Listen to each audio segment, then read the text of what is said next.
Sipag dumipensa ng bagong big man ng Lakers, si Trey Jemison, hindi makahawak ng bola ang big man ng Nets na si Nic Claxton.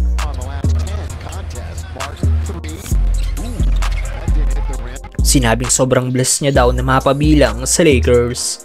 Na-extend nga po sa 2 winning streak ang panalo ng Lakers ngayon matapos sa talunin nila kanina ang Brooklyn Nets sa isang dikit na laban sa skoro 102-101. Nanatiling nasa 6th spot ang Lakers, may 22-17 na record. Wala nga po si Anthony Davis dahil sa kanyang foot injury, pero to the rescue nga po si Austin Reeves para punan ang offensive production ni Davis na nagtapos na may 38 points, 3 rebounds sa 3 assists. Panibagong karerahi ito para kay AR-15. Another solid game na naman para kay LBJ na nagtala ng 29 points, 7 rebounds sa 8 assists. At ang pumalit sa pwesto ni Davis sa si Jackson Hayes ay decent naman na naging laro na gumawa ng 6 points at 9 rebounds.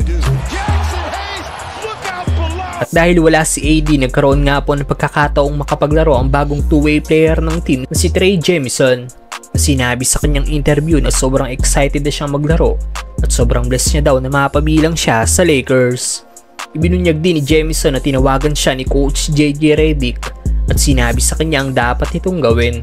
At ito daw ay makapagbigay siya ng energy sa bench at maging physical para matulungan nito ang Lakers.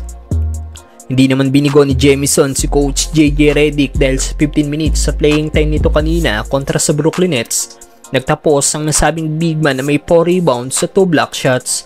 Wala nga pong nagawang punto si Jemison dahil wala itong naging shots attempt at nag-focus sa pagdepensa at pag-rebound. Narito ang naging highlight si Trey Jemison laban sa Brooklyn Nets. Kahit binabantayan na ni Jemison ang big man ng Nets, nagawa pa rin itong depensahan si D'Lo na sablay ang ginawang tira. Maging ang mga player ng Nets ay natatakot at atakihin ang depensa ng Lakers big man dahil sa laki nito. Grabe rin talaga bumax out si Jemison.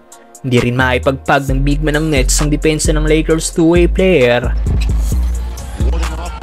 Maging si D'Lo ay baldog din ng 3-point shot dahil sa depensa ni Jemison.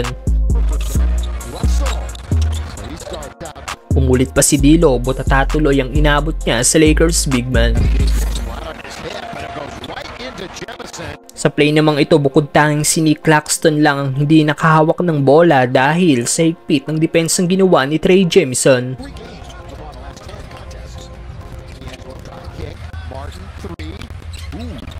Hindi talaga mapasok ni Nic Claxton ang painted area dahil sa pag-box out na ginagawa sa kanya ni TJ55.